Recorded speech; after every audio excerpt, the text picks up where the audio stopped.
Unless you are living under a rock, you know that there's a pink movie about a children's doll which has made $1.4 billion at the global box office. It has become the highest-grossing movie of 2023, beating the Super Mario Bros., which made $1.36 billion only. This movie is also the highest-grossing Warner Bros. Movie ever.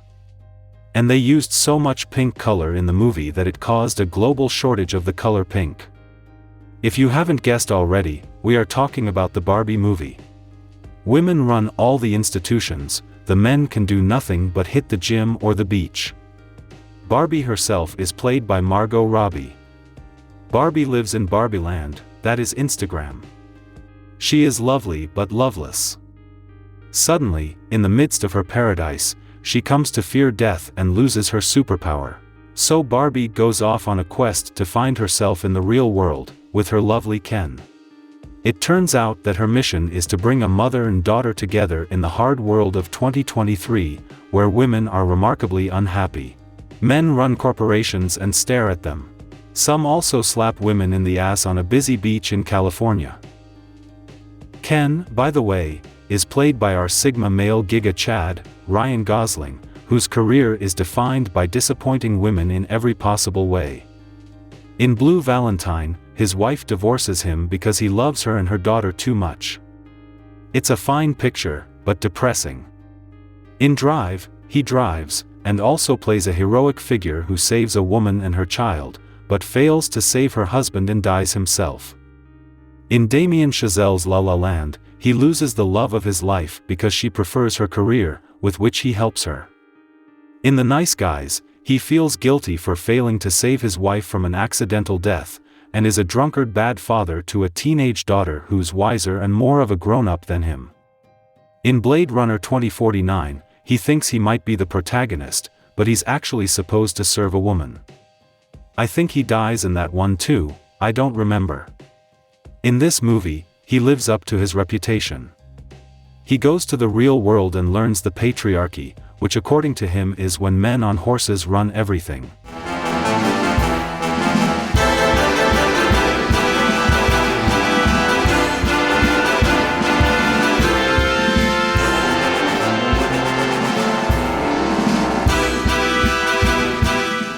He returns to Barbieland, turns it from a feminist utopia to a Mojo Dojo Casa house where the Kens chill all day and the Barbies serve them.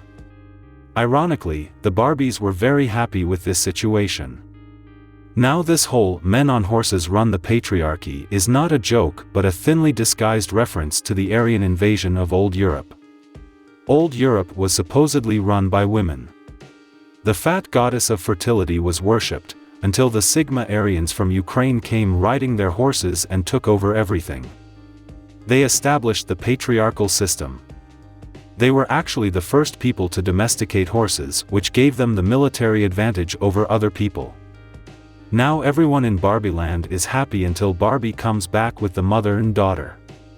They gang up with a gay dude, brainwash the Barbies and manipulate Kens to fight off each other. Ken's reign is short-lived because he's stupid. Barbie has an inner world but Ken only wants one thing, the approval and love of Barbie. Barbie undoes him by playing up the naturally competitive side of manliness, undoing the cooperating side. Then Barbie liberates him so he can find himself too, the women give men equality, and the men submit to it. Then Barbie decides to again go to the real world and consults a gynecologist, I don't know why. Now let's talk about the marketing success of Barbie. I think the reasons are simple. Barbie is the #1 girls brand in the world, and has been for most of her 50-year lifespan.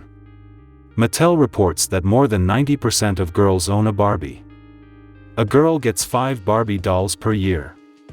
Their long-term marketing investment had built up a $700 million brand valuation before the movie released, and this brand has an emotional engagement with the female audience that translates really well to a film. The second reason is that this movie had a marketing budget of $150 million along with a $145 million production budget. This movie was a big thing on social media too. If you have used Instagram for the past few months, you will know that every second reel was about the Barbie movie. Both men and women were excited for this movie for very different reasons. A few days before the release of the movie, the marketing team revealed the plot of the movie where Ken learns of the patriarchy and brings it to the Barbie land.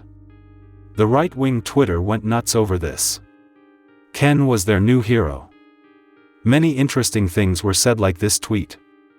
The right way to interpret the Barbie movie is as a Shakespearean tragedy, with Ken as our tragic hero, a would-be Übermensch of high birth, unparalleled vision and will, whose noble pursuit of strength and vitality is hindered by his fatal flaw, desiring the approval of women.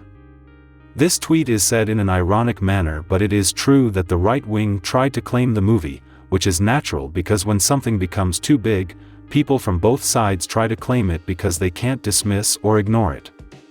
I would agree with them on one thing, that Ken was the best part of the movie. When the movie got released, we saw millions of girls in pink along with their boyfriends flocking to cinemas. Billions were spent. Barbie movie was a success.